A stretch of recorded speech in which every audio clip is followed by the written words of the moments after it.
Hello అండి, welcome to my channel. ఈరోజు మనం 3వ తరగతిలో 9వ పాఠం ఆఖరి పాఠమైన తొలి పండుగ గురించి తెలుసుకుందాం.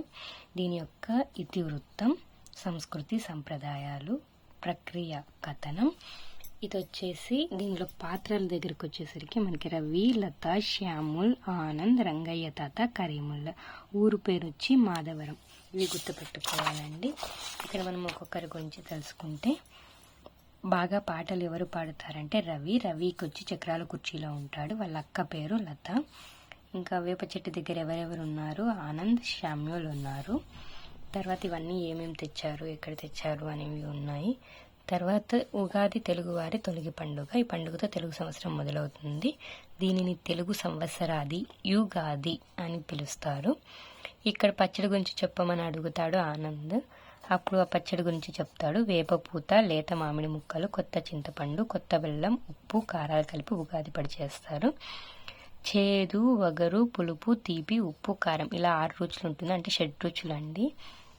ఈ 6 రుచుల్లో ఉన్నట్లే మనకి బాధలు, కష్టాలు, సుఖాలు, సంతోషాలు అన్నీ కలిసి ఉంటాయని చెప్పడానికి ఇది మనం చేస్తామని రంగయ్య తాత చెప్పాడు. అది 6 రుచులు అంటారు, మా టీచర్ చెప్పింది అని కూడా చెప్పారు. అక్కడికి తర్వాత వాళ్ళు ఇక్కడి నుంచి మళ్ళీ రామాలయంకి వెళ్తారు. ఎందుకంటే పంచాంగ శ్రవణం ఉంటుంది కాబట్టి సాయంత్రం. అక్కడ కరీముల్లా వచ్చేసి లైటింగ్ దండలు అవన్నీ కడుతూ ఉంటాడు. తర్వాత పంచులు చేస్తారు. అంతేనండి ఇందులో స్టోరీ. ఇక్కడ మీనింగ్స్ వచ్చేసరికి గ్రామం, ఊరు, పల్లెటూరు, కమ్మని, మంచి, చక్కని, తొలి, మొదటి, ప్రారంభం, మొదలు, ఆది, మొదలు, నైవేద్యం దేవుడికి పెట్టేది, నివేదన చేసేది, 6 రుచులు, 6 రుచులు, పంచాంగం ఇది ఒకటి గుర్తుపెట్టుకోండి. ఇది లాస్ట్ టైం ఒక టెస్ట్లో ఒక ఎగ్జామ్లో కూడా వచ్చినట్టుంది. ఒక టెస్ట్లో పంచాంగం 5 భాగాలు కలది. విశేషాలు, కొత్త విషయాలు. తర్వాత ఇక్కడ యుగాది గురించి, ఉగాది పండుగను తెలుగు సంవత్సరాలు యుగాది అంటారు. ఈ పండుగను ఎప్పుడు చేస్తారు అంటే చైత్ర శుద్ధ పాడ్యమి నాడు చేస్తారు. ఇది కష్ట సుఖాల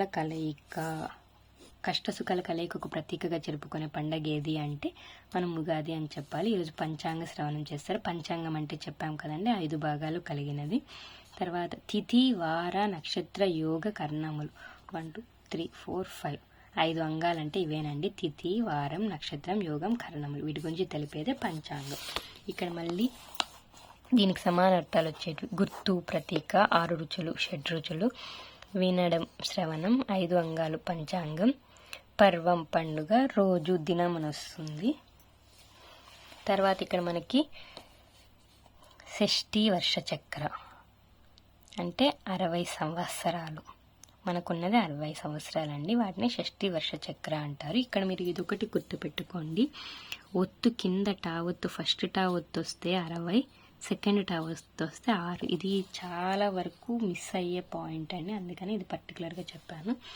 ఈ 60 వచ్చేసి ప్రభవ, విభవ, శుక్ల, ప్రమోదూత, ప్రజోత్పత్తి, అంగీరస, శ్రీముఖ, భావ, యువ, ధాత, ఈశ్వర, బహుధాన్య, ప్రమాది, విక్రమ, వృష, చిత్రభాను, స్వభాను, తారణ, పార్థివ, వ్యాయ, సర్వజిత్తు, సర్వదారి, విరోధి, వికృతి, ఖర, నందన, విజయ, జయ, మన్మద, దుర్ముఖి, హేవిలంబి, విలంబి, వికారి, శార్వరి, ప్లవ, శుభకృతు, శోభకృతు, క్రోధి, విశ్వవసు, పరాభవ, ప్లవంగ, కీలక, సౌమ్య, సాధారణ, విరోధికృతి, పరిధావి, ప్రమాది, ఆనంద, రాక్షస, నల, పింగళ, కాలయుక్తి, సిద్ధార్థి, రౌద్ర, దుర్మత్, దుందువి, రుధిరోద్గారి, రాక్షి, క్రోధన, అక్షయ. ఈ 60 అండి. ఈ 60 మనం ఒకేసారి నేర్చుకోగలమా అంటే మనం చాలా వరకు 80% మెంబర్స్ నేర్చుకోలేనండి.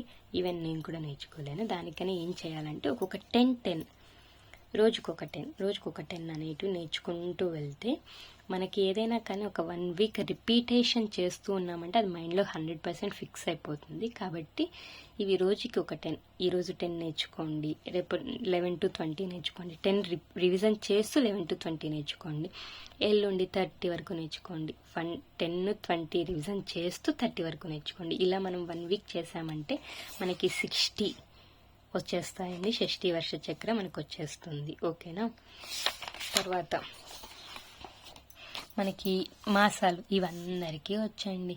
చైత్రం, వైశాఖం, జ్యేష్టం, ఆషాఢం, శ్రావణం, భాద్రపదం, ఆశ్వయుజం, కార్తీకం, మార్గశిరం, పుష్యం, మాఘం, పాల్గొనం. ఇవి 12 నెలలు అందరికీ తెలుసండి. తర్వాత మనకి ఇక్కడ ఉగాది పచ్చడిలో తీపినిచ్చేది బెల్లం, ఉగాది పచ్చడిలో చేదునిచ్చేది వేప పువ్వు, ఉగాది పచ్చడిలో పులుపునిచ్చేది చింతపండు, గుమ్మాలకి తోరణాలుగా కట్టేవి మామిడాకులు, ఉగాది రోజున ప్రత్యేకంగా వినేది పంచాంగ శ్రవణం, ఉగాది రోజున నైవేద్యంగా పెట్టేది ఉగాది పచ్చడి. దీంతో ఇక్కడ అయిపోతుంది. సృజనాత్మకత మనకు తెలిసిందే. తర్వాత ఇక్కడ భాషాంశాలు ద్విత్వ సంయుక్త అక్షరాలు ఇచ్చారు. ద్విత్వ అంటే దేనికి అదే ఒత్తు ఉండాలి, సంయుక్త అంటే వేరే ఒత్తు ఉండాలి. అంతేనండి. తర్వాత మనకి ఈ మాసపు పాటకెళ్తే అందాల తోటలో వచ్చేసి ఇందాక చెప్పడం మర్చిపోయానండి, మనకి ఉన్నాయి కదా ఈ షష్ఠీ వర్ష చక్ర 60 సంవత్సరాలని నేను మీకు కమ్యూనిటీలో పెడతాను. మీరు వెళ్ళి చూసి ఎప్పుడు కావాలంటే అప్పుడు నేర్చుకోండి. అందాల తోటలో రచయిత వచ్చి కస్తూరి నరసింహారెడ్డి. అది ఎక్కడి నుంచి తీసుకున్నారంటే పాపాయి సీరియల్ నుంచి తీసుకున్నారు.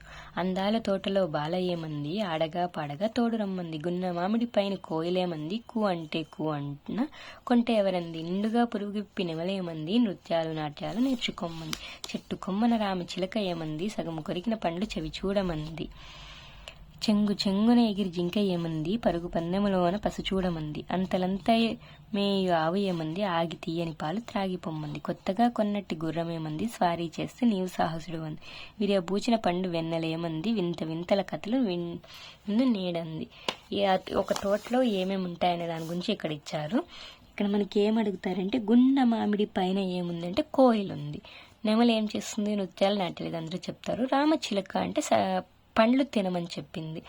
తర్వాత జింక ఏం చేస్తుంది, పరుగు పందాలు చెప్తుంది, ఆవు పాలు తాగమంది, గుర్రం ఏమంది, స్వారీ చేయమంది, వెన్నెలేమంది, వింత కథలు వినమంది అనేది నేర్చుకోవాలి. తర్వాత ఈ మాసపు కథ వస్తే నక్క యుక్తి, పాత్రలు నక్క ముసలి, ఇది ఒక జానపద కథ.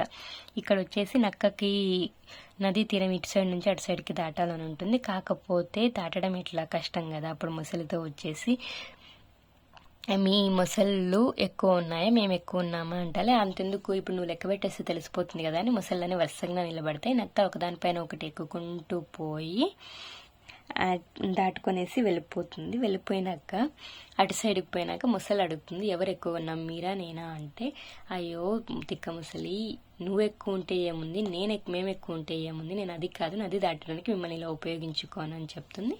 ముసలి ఆశ్చర్యపోతుంది. దీన్ని రాసింది ఎవరంటే జంధ్యాల సుబ్రహ్మణ్య శాస్త్రి. ఎవరంటే జంధ్యాల సుబ్రహ్మణ్య శాస్త్రి. జంధ్యాల అనేది అందరికీ గుర్తుంటుందండి. ఇతని రచనలు వచ్చేసరికి ఆంధ్రుల చరిత్ర, ఆంధ్ర సామ్రాజ్యం, రత్నలక్ష్మి శతపత్రము, కేనోపనిషత్తు. ఆంధ్రుల చరిత్ర, ఆంధ్ర సామ్రాజ్యం, రత్నలక్ష్మి శతపత్రము, కేనోపనిషత్తు. ఇవి జంధ్యాల సుబ్రహ్మణ్య శాస్త్రి రచనలు.